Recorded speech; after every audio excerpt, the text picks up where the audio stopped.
uJacinta Mangobese Zuma usekubeke kwacaca afisa kwenzeke ngomhla ka-30 kuJuni. Hey, I can't wait.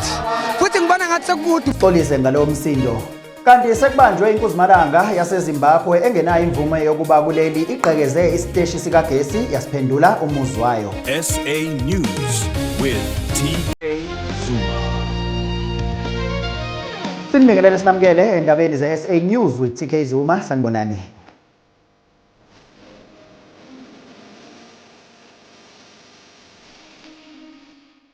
uJacinta Mangobese Zuma usekucacisile afisa kwenzeke ngomhla ka-30 kuJuni. uJacinta ukusho lokhu kwimatch ye-MK ebibanjelwe enkabeni yedolobha iTheku namhlanje eCarrisfontein. Kulapho iqembu le-MK belimasha khona likhombisa ukungazwani nokungahambisani nenkohlakalo ekumasipala weTheku. Kulapho-ke futhi i-MK ekubeke khona kwacaca ukuthi ayihambisani kangakanani nabo kufika abakuleli ngokungemvume so abahambe. i-MK-ke iyelinye lamaqembu okuqala asephumela obala ngokuthi amiphi nabakuleli ngokungemvume. Kulapho-ke uJacinta Mangobese ekubeke kwacaca ukuthi ngomhla ka-30 kuJuni akalindele muntu ozohamba ayolutha noma ayogqekeza isitolo sabantu noma kube khona umuntu olimalayo. Uyazi kwesinye isikhathi kuye kufanele umsheme nje usathane. Because vele basicuphile balinde ukuthi kube khona abantu abalimalayo, kube khona izitolo ezishayo. Lento engeke iziyenzekeke. Angithi thina iclean lento yethu silwa nama-illegal foreigners should labantu abala kulelizwe bala ngokungemthetho. Asikwazi-ke ukuphula umthetho sibe sithi silungisa umthetho. Uyayibona lento engiyishoyo. So uma siqala thina si-practice ama-illegalities but sithi sifuna izinto zihambe legal eSouth Africa akusawenzi umqondo. Uyayibona leyo nto. Ukuhamba bona bazohamba. Ukuhamba ukumbona uXolani Khumalo kwilokhuzana kwisizokuthola. Ya, ukumbone mayifica i-drug dealer sebeyibambile hamba namaphoyisa uveleze kuyona nje kahle athi ngicela ama-drugs ngicela unginike wonke nje ama-drugs bese ethi hey anginawo angidayisi mina ama-drugs ngeke umuze phakamisa umoya uvela athi don't worry me and you we are friends bese kiwa kwi-commercial break. Uma zibuya laphana emakethe usuke sewakhomba yena yonke indawo ama-drugs, right? So ukuhamba bazohamba. Laba basigolozelayo abathi hey we are not going anywhere, we are here to stay, abafuna ukulwana abafuna ukusilwisa. Asivele wehlisa umoya uthi nje don't worry me and you we are friends. Yabo? Emva kwamhla ka-30 bayobe sebeyikhomba bona indlela yakubo. Kodwa nje akuliwa, right? Akuliwa. Sixolise. Nangu Mangobese. Sengibhala ngomhla ka-30 June. Ngithi ngomhla ka-30 June nyangizwa. Ngithe ubani? Ningizwe kahle ngithi.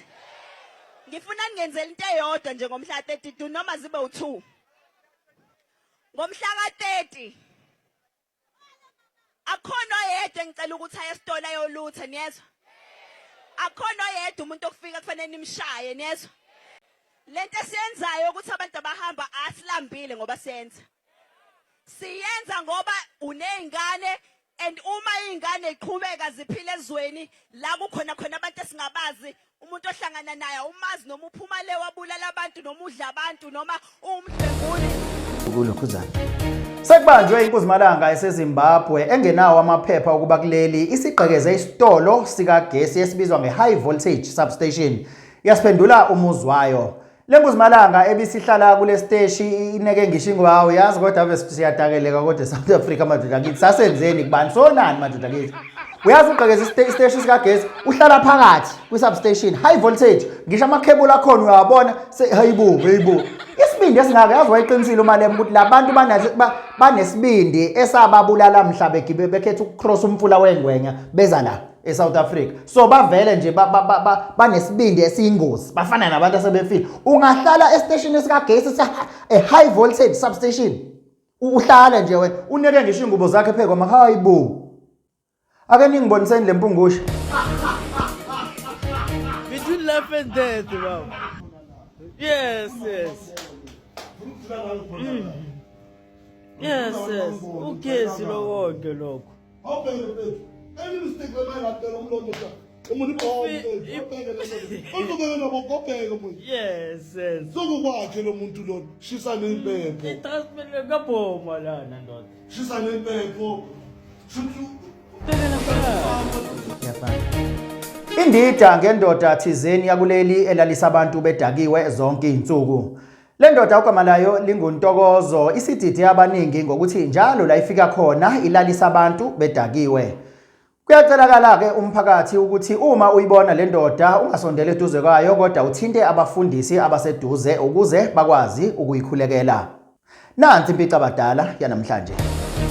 Lokho nje leni imali bafowethu yenu le ukuthi nilale nidakiwe nilale nidakiwe bafowethu nihashaze njengami yabo mina ngihashaze ya into engizoyenza ngizoniphuzisa utshwala namhlanje nilale nidakiwe yabo ya ngizonifaka utshwala nje asambeni nonithengele utshwala yabo umvelo uyaphuza enkinga awuphuzi uzolala udakiwe ngoba awuphuzi kayikho into engakusiza ngayo sayo sisonke uyaphuza uzolala udakiwe madoda lapho nina ngithi ngithe ngizolala udakiwe ya madoda udakiwe angeke ngishaya awungashaya bani mina kodwa ngisoft kanje mara ngizolala udakiwe akuphele sithenga ukuthi